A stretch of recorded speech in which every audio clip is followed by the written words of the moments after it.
Good evening, and thank you for joining me on Black News Tonight. I'm Marc Lamont Hill.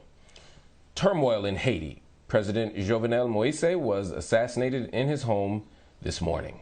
His wife, Martine, was also injured in the attack, and she's now in Miami receiving medical treatment. According to the acting Prime Minister, Claude Joseph, a group of highly trained and heavily armed people attacked their home around 1 a.m. this morning. He's calling on the international community to launch an investigation into the killing. And Haiti's ambassador to the U.S. is calling for an international manhunt. We would love to see, particularly to help us in the security aspect, because we just don't want this kind of situation de-escalating to go to a violent, very chaotic situation. Therefore, anytime they can help us with strengthening the national police and give the national police more means to control situations and to work with us, that would be the best. Now, Black News Tonight's producer spoke with a prominent Haitian minister and informed us that there will be meetings all night between the different political parties there. In addition, we've had anonymous sources saying that some of the mercenaries had been captured and that they had been holding hostages. Those hostages were believed to be in the personal guards of the president. We'll continue to update you right here on BNC and on Black News Tonight with the very latest. The assassination of President Moïse has Haitians around the world both mourning and wondering how much tragedy and trauma the country can take. BNC's Dre Clark has more from New York City, which has the nation's second largest Haitian American population. Haiti is 1,500 miles away from New York City, a 3-hour plane ride. But bad news travels far and faster. And by the break of dawn in Brooklyn today, the Haitian American community here learned their native nation had lost its leader at the hands of what some are calling mercenaries. We have to come together. The people in Haiti need to really focus on a better tomorrow. President Jovenel Moïse had been in office for 4 years. The entrepreneur turned politician promised to improve the country's education system, build hospitals, and provide jobs. But after 3 years in office, many accuse Moïse of failing to produce on his promises. Gary Pierre is a New York-based reporter with the Haitian Times. I spoke with a friend of mine who's in Haiti right now, and she told me that there's a certain festive mood among some people in the country, which is shocking, but that's just the way it is. Unfortunately, he was not very popular. In the Flatbush section of Brooklyn, some Haitian Americans blame Moïse for a growing humanitarian crisis in Haiti, an out-of-control gang problem, and kidnappings happening almost daily. Jules Burrow says Moïse's death is welcomed news. I don't care who killed him, but he deserved to be dead. But one block up, a different opinion. This is wrong. It's not supposed to be like that. We are one. If you have somebody that the other people are not mad, I'm very mad of it. Because this is my country. This is my color. This is Haitian people. This is not supposed to be. Haiti never be like that. Moïse said he would rid the country of corruption, and for that he may have paid the ultimate price. Acts that Moïse have taken were brazen. Really, no president of Haiti has ever attempted to go after the private sector the way he did. Moïse knew he was under the constant threat of danger and death. Before he was murdered, he claimed a plot to take his life earlier this year was stopped. And although opinions may differ regarding his death, the one question everyone has is how did the killers make it past Moïse's security detail, especially considering the late president knew some people wanted him dead. Joining me now to provide much-needed context and analysis is Dr. Cécile Accilien. She is a board member at the Haitian Studies Association. Thank you so much for joining me. Interim Prime Minister Claude Joseph said during a press conference that Haiti, quote, has a history of dictatorship and political upheaval that have long stymied the consolidation of democratic rule. Can you help us understand the sort of context behind not just that statement, but the assassination itself?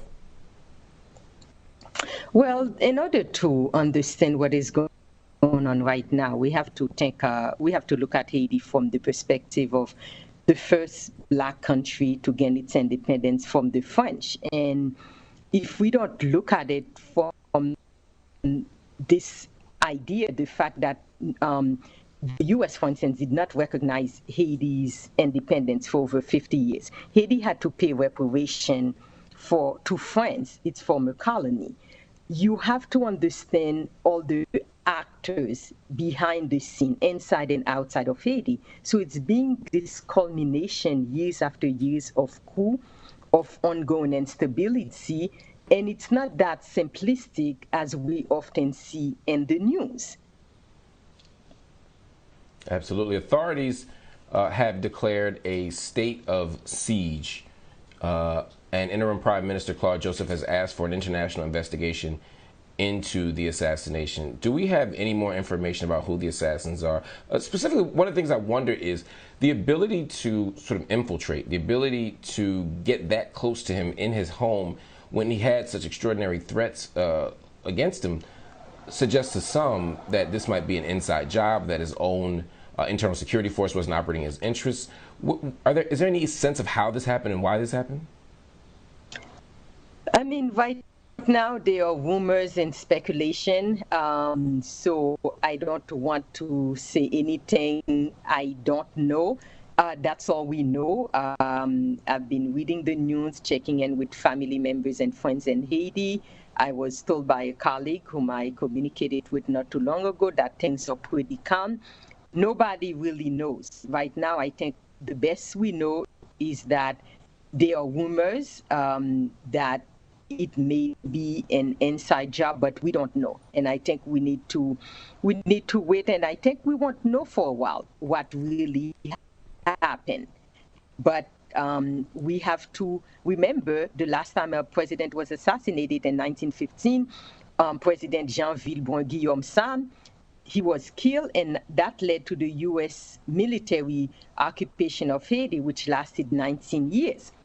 And this occupation led to the U.S. seizure of Haiti's economic reserves and opening up the island to land ownership by non-Haitian citizens. So it's important to remember that history. So a lot of people are nervous because they think about what happened, and that had tremendous impact that Haiti for decades was and is still paying out of that consequences of one president being assassinated.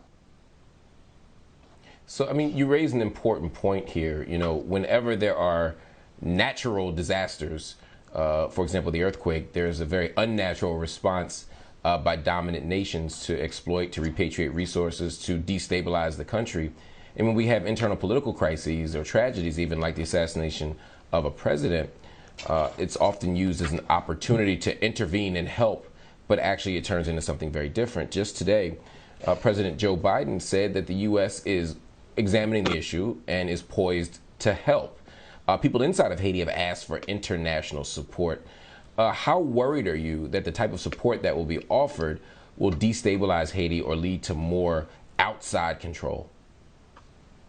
Well, I mean, we always have to be careful what does support means, who is really getting the support, from what perspective, or the Haitians from grassroots movements involved in those supports, the people going in, how much do they know about Haiti? Do they have cultural insights? Do they have linguistic insights, or they just go in with this idea that this is the way we must do things, this is the international way, and not necessarily coming together?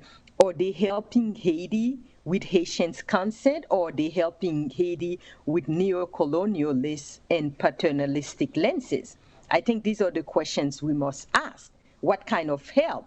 And the complication of aid. Most people don't understand how aid is being given and has been giving, not just in Haiti, but in other so-called countries from the global south. So these are the questions that we must ask. Doc, I have 20 seconds. People are saying elections should still be held. Elections were scheduled for later this year. In your opinion, should Haiti continue to have elections as planned? The people in the country should decide. This is something that Haitians living in Haiti should decide whether they want elections or not. Okay, well, we'll certainly be following those developments. I want to thank you so much for your comments, and again, my condolences to you, your country, as we all mourn this international tragedy. Everybody, stay with us here as we continue the conversation, and throughout the week, we'll continue the coverage of the assassination of President Moïse in Haiti. But right now, we want to hear from you. Make sure you go to our BNC Instagram and Twitter pages and let us know how you feel. Also, go to our website, bnc.tv.